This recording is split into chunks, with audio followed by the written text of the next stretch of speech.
देश खबर 24 में इस वक्त की बड़ी खबर आ रही है रीवा शहर के चौराटा थाना क्षेत्र रमकुई गांव से, जहां बेटी के विवाह से ठीक पहले पिता को बंधक बनाकर गन पॉइंट पर बाइक सवार नकाबपोश हथियारबंद बदमाशों ने घर में घुसकर तकरीबन 30 तोला सोना और 2 लाख रुपए नकदी लूट की वारदात को अंजाम दिया है। लूट की इस घटना के बाद आरोपी फरार हो गए हैं। वहीं घटना की सूचना पर एसपी विवेक सिंह, एएसपी अनिल सोनकर सहित भारी पुलिस बल मौके पर पहुंचा है और बदमाशों की पतासाजी में जुट गया है। घटना के संबंध में इस वक्त जो जानकारी निकलकर सामने आ रही है, उसके मुताबिक रमाशंकर सिंह तिवारी, जो मनेन्द्रगढ़ के चोंगा पानी स्थित कोल माइंस में रिटायर्ड कर्मचारी हैं। बताया गया कि रमाशंकर सिंह का मकान रीवा शहर के ही चौराटा थाना क्षेत्र अंतर्गत रमकुई गांव में बना हुआ है। बताया गया कि आगामी 17 अप्रैल को उनकी बेटी का विवाह होना है, जिसकी तैयारियां घर पर चल रही थी और इसी का सामान लेने परिवार के सभी सदस्य शहडोल गए हुए थे, जबकि रमाशंकर सिंह तिवारी घर पर अकेले थे। उन्होंने बताया कि बीती शाम तकरीबन 7:30 बजे बाइक में सवार होकर 3 युवक उनके घर आए और दरवाजे को खटखटाया। जब वह बाहर निकले तो युवकों ने बताया कि उनके बेटे राहुल का फोन नहीं लग रहा है, जिससे उनका कुछ काम था। इस दौरान बातचीत हुई और बातचीत के दौरान ही आरोपियों ने रमाशंकर सिंह से पीने के लिए पानी मांगा और जैसे ही उन्होंने दरवाजा खोला तभी आरोपियों ने उनकी कनपट्टी पर कट्टा अड़ा दिया और उन्हें पकड़कर अंदर ले गए। इस दौरान बदमाशों ने हाथ में ग्लव्स पहने और लूट की इस वारदात को बाखूबी अंजाम दिया। बताया गया है कि आरोपियों ने बेटी के विवाह के लिए रखे गए 30 तोला सोने के जेवरात सहित 2 लाख रुपयों की नकदी और बेटी के विवाह का ट्राली सामान से भरा बैग लेकर बाइक से फरार हो गए।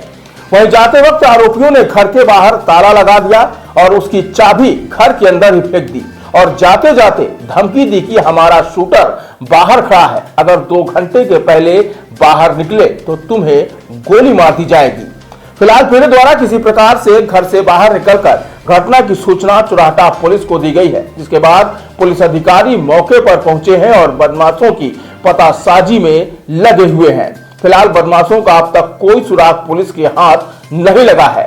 पीड़ित रमाशंकर की माने तो अज्ञात बदमाशों ने तकरीबन 30 से 35 लाख रुपए तक की लूट की वारदात को अंजाम दिया है। फिलहाल घटना के बाद से इलाके में सन्नाटा खिंच गया है और पुलिस अब आरोपियों की सरगर्मी के साथ तलाश में जुटी हुई है।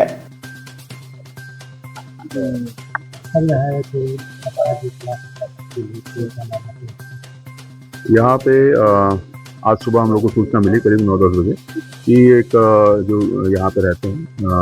इनके यहाँ पे कल रात में करीब 7-8 बजे के करीब ये बता पा रहे हैं 2 लोग इनसे इनके लड़के के बारे में पूछे और उसके बाद फिर अंदर आए, उससे पूछते हुए और इन्होंने बैठा लिया उनको और पानी वानी जब मांगा तो उसके बाद जब वापस आए बैठे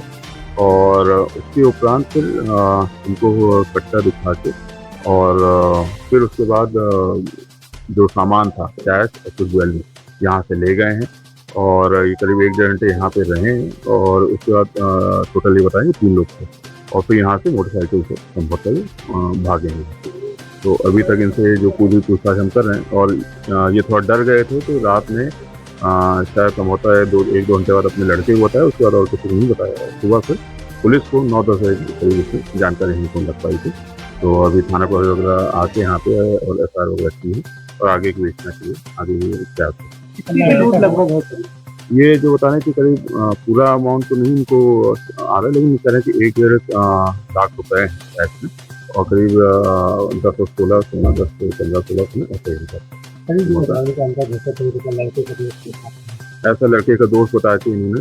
लड़के का नाम राहुल है, तो उसका राहुल का नाम लेके कोई लोग अंदर आया था जो फोन नहीं उठा रहा है, बात नहीं हो रही है, उससे बात नहीं हो पा रही है, उससे बात करा देंगे उस ऐसे कहते हुए तो उन्होंने भी समझा कि उनके फ्रेंड होंगे, दोस्त होगा, इसलिए लाके बैठा लिया था। तो पानी वानी दिया और उसके बाद फिर उन्होंने बाहर ताला बंद कर दिया। हाँ, अंदर का वो उन्होंने जब सारी घटनाक्रम कर दिया तो उसके बाद इनका मोबाइल और इनका सिम और एक चाबी अंदर के कमरे में उन्होंने जो लूट करने आए थे उन्होंने डाल दिया। तो कह रहे कि अभी तुरंत मत निकालना, थोड़ी देर बाद निकालना, हम लोग यहीं अगल बगल में, और इस हिसाब से थोड़ा डराने की उनको कोशिश किया है कि तुरंत रिपोर्ट ना करें। और जिसके बाद फिर इन्होंने इसमें थोड़ी देर बाद इसको रिपोर्ट किया। क्या लगा कि कैसे इस घटनाक्रम को अंजाम दिया गया, क्या परिचित नहीं दे सकते? अभी तो सारी संभावनाएं हैं इसमें। हम सारे बिंदुओं पे जांच कर रहे हैं, सारे एक एक डिटेल इनसे पूरे 2 घंटे के दफ्तर से हम इनसे पूछ रहे हैं। जो भी बिंदु इसमें काम के रहेंगे उसके आधार पे हमारी विवेचना आगे बढ़ेगी।